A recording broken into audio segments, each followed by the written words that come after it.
Hello and welcome to Stretford Paddock. My name is Joe. That is Andy Tate. How are you doing, mate? Okay, mate. Sunny days in Manchester makes a change. Sunny days indeed. Manchester United won, Rayo Vallecano won. Final game of pre-season, ends in a draw, the only game at Old Trafford. Give me your sort of initial thoughts on that game. You could tell it was a pre-season friendly. There was, like, say, no urgency, no urgency to win, no urgency to just play about. Like, in the heat, you could understand as well. But I think it was a good run out for some of the youngsters and some of the players. I thought Garnacho was good. Garner as well. Laird, Ericsson, Martinez. I thought they all really played well. Yeah. To talk about the youngsters, I agree that it was a good game for them. I think Garnacho in particular was outstanding. Lively. Really lively. Every time he got the ball, he was driving forward. Let's talk about someone who's the opposite of a youngster. 37-year-old Cristiano Ronaldo, who couldn't even stay till full time. He came off at half-time, left the game after that, left the ground after that.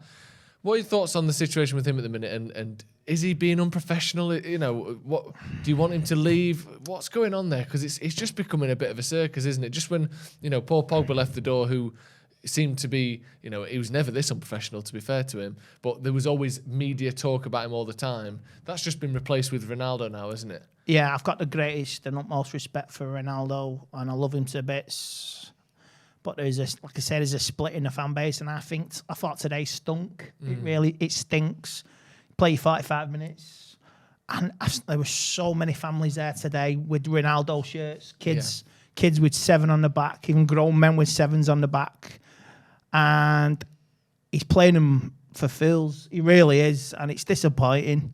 If he was man about him, if he had I know he's been through a rough time. We all understand that.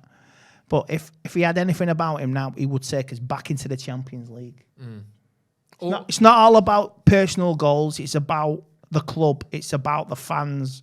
I mean, when he came out, I thought, are they booing him? But he wasn't booing him. It was his signature. When he scores, they weren't booing him. They were suing him. They were suing him when he came near the corner flag in the first half, and that chance he had, Donny van der Beek set him up. Yeah. Mate, I thought, but it's probably a pre-season appearance to sell shirts at the ground. Do you think he's taking the mick a little bit with some of his actions? Because obviously, like you said, we'll leave the, him not training for personal reasons. I'll choose to believe that. Yeah, I believe that.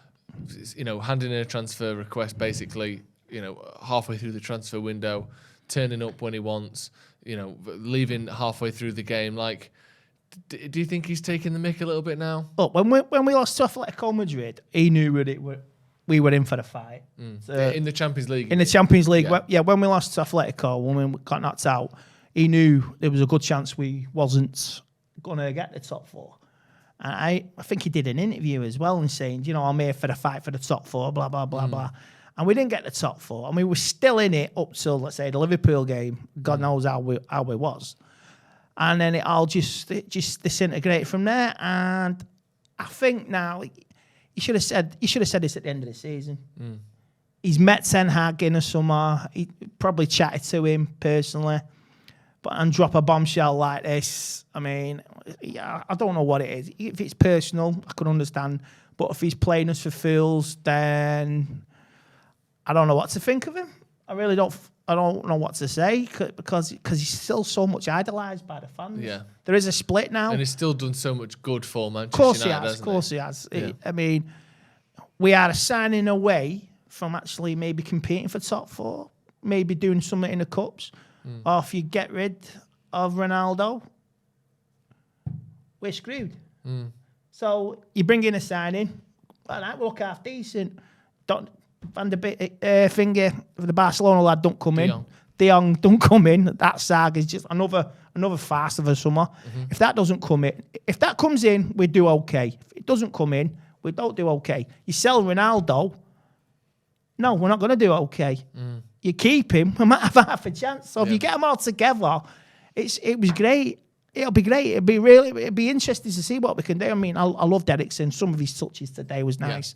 I really enjoyed Ericsson, and he's better than the last number 14 anyway. Lingard. Oh God, yeah.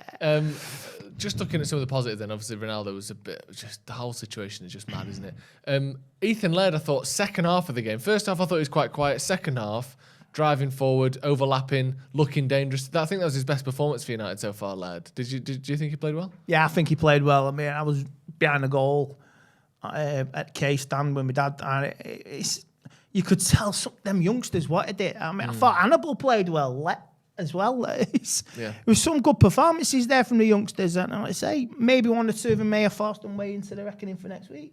Definitely. Martinez, it was his first game. Not a particularly busy game for him, was it? Did you think much of him, or just not? It's first impressions, and it's first time at Old Trafford, and I'm sure they'll be all focused now for next Sunday against Brighton, 2:00 kickoff. We've got 10 months of this now. Exactly. 10 months. Whatever we've got a lot of it. We got a World Cup in the middle of it as well, which is crazy. But it all starts. It all starts next Sunday. 10 months of blood, sweat, and tears, heartache, ecstasy. You know what I mean? Utter heartbreak at the end of it. But whatever happens, we'll all be there watching it. We will all be there watching. I think that's a great way to end this review. Thank you very much, Andy, for coming on. Just quickly, have you liked what you've seen in pre-season so far? Yeah, I like the one-touch football, attacking football. I really interlink play between Sancho, Bruno, Rashford, and Martial. I like it all, but you say we are so much in trouble with that midfield and defence. Something's got to be sorted. Targets got to be identified. Maybe get another player or two in. You can't start the season with McTominay. I'm dreading it. I'm absolutely dreading it. Right. Thank you very much for coming on, mate. And I must admit, I think we just need midfielders, don't we? I think anyone can see that. Yeah. Hit subscribe if you haven't already. Like I said, we are always live anytime there is breaking news. Anything on De Jong, any midfielders that do get signed, you'll hear it here first. So make sure you hit subscribe and hit the notification bell as well. Thank you, Andy, for coming on. Thank you. Thank you for joining us at home. And we'll see you in a bit.